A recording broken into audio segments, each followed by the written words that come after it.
Hello everybody, my name is Louis, and I am a chocoholic. Seriously though, this is my favorite drink in the world.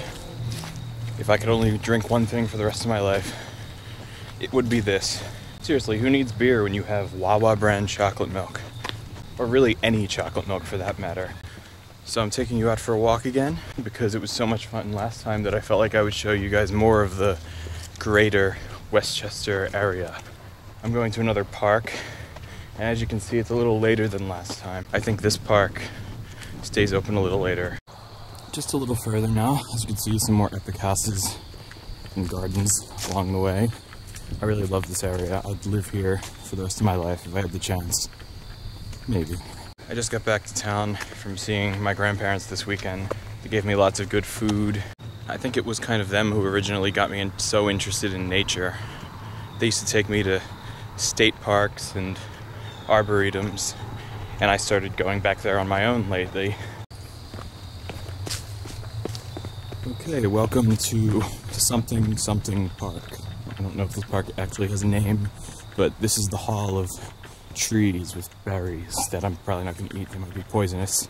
As much as I love nature, I'm not exactly an herbalist. I don't know what's poison. I wouldn't be able to name that many trees if you just asked me. I've always had fleeting fantasies that I could be a horticulturist or something one day, because I don't know, maybe in another life, because I'm more interested in writing about and describing them in context of a story or narrative than actually studying the properties of these beautiful things. Everybody has their own job, everybody has their own way to contribute to the beauty of the world and understanding it. And mine is making up silly stories about things that aren't proven scientifically about places like this. And here we come to an awesome looking bridge that lies over troubled water. I made that joke already in another video. But you know what Einstein says? Originality only lies in how well you hide your sources. That's not really relevant to what I just said, but whatever. This park actually reminds me of the cover of the Hush Sound album, Like Vines. It's red, my favorite color. And this tree is sort of red-ish. That means fall is here, and today is, in fact, the first day of fall. I think it is the equinox. So yeah, this is the red bench.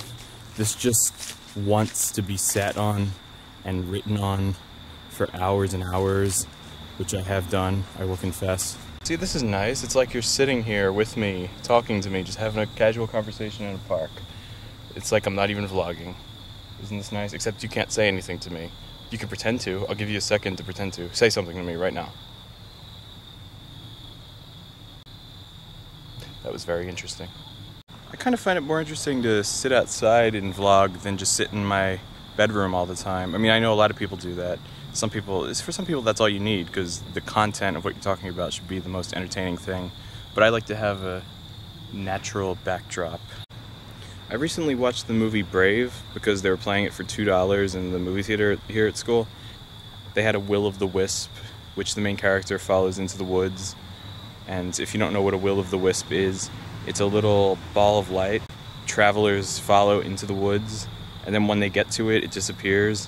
And then another one appears further away up the trail, and then the traveler walks up to that, and when they get to that, that one disappears, and it just keeps going until you get to wherever the wisps are leading you to, I guess. I sort of have a dream that one day I will actually get a chance to follow a will of the wisp into an area not unlike this one. Maybe I will be my own kind of will of the wisp. Maybe someone will follow me into this park and look at me like I'm nuts for talking to a camera, but then I'll just disappear.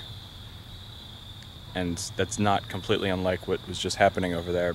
I kind of like the idea of vlogging because I can just say the things that I want to say, and if people don't want to listen to it, they can just turn the video off. When I start going off on a tangent about things that I like or things that I'm passionate about, I will just speak paragraphs. Sometimes when I'm with someone and we're having a conversation and they don't know what to say and I don't know what to say, I feel like I have to fill the gap with anything. But in this situation, I don't have to do that. I'm trying to believe that just coming back to the same place where somebody else has been gives you the right to speak to them, even if you've never spoken to them before. I feel like when I finally start living my dreams, it'll be because I dared to open my mouth. And this vlog sort of confirms that fact, because I feel like I'm being productive doing it. I know how easy it is to get into the mindset that you can be completely self-sufficient without other people. I've tried to believe that, but I always find myself getting help from other people who I really respect. I think what John Donne said, the poet, is true, that no man is an island, because we're not. I don't just exist on one plane of existence without interacting with anybody else. But then again, I think, no, it doesn't give us the right to harm one another. So what right does it give us to intrude with innocuous things as well? I don't think there's a such thing as the self-made man. Nobody spawns themselves into the world. You work with what resources you're given and you organize them, and that's what makes you worthy of credibility. And the sooner you become more humble about that, the better. You know what the comedian George Carlin said about the American dream? It's called the American dream because you can only believe it when you're asleep. Sorry, I'm kind of getting political here. I feel like all my vlogs start out with innocent blabbering and then turn into some kind of agenda. I guess those are the important things that I have to say. It's fall now and the leaves are starting to turn, and pretty soon they'll be covering the ground again. Yeah, this field is really nice for sightseeing and I guess stargazing. There's the moon. It is, I guess, I don't really know, but it looks like waxing. But is that what that is? I'm not an astronomer either, so that's another profession. That's why the world needs people with different talents. Because, like I said before, no man is an island. And apparently I'm not that original quoting all these famous people in this video. So I guess I'm not being good at being original right now because I'm just naming who said everything. The next time I'll just plagiarize. Oh wait, plagiarism isn't the right way to hide your sources. So that's why I'm in college. Well, it doesn't look as though the fireflies are coming out tonight. There's either too much light pollution over here or it's too cold. But that might be a good thing, because an inexperienced traveler might mistake them for a will-o'-the-wisp and follow them nowhere and wander aimlessly. I feel sorry for people who have to resort to wandering aimlessly in order to make their lives feel more meaningful.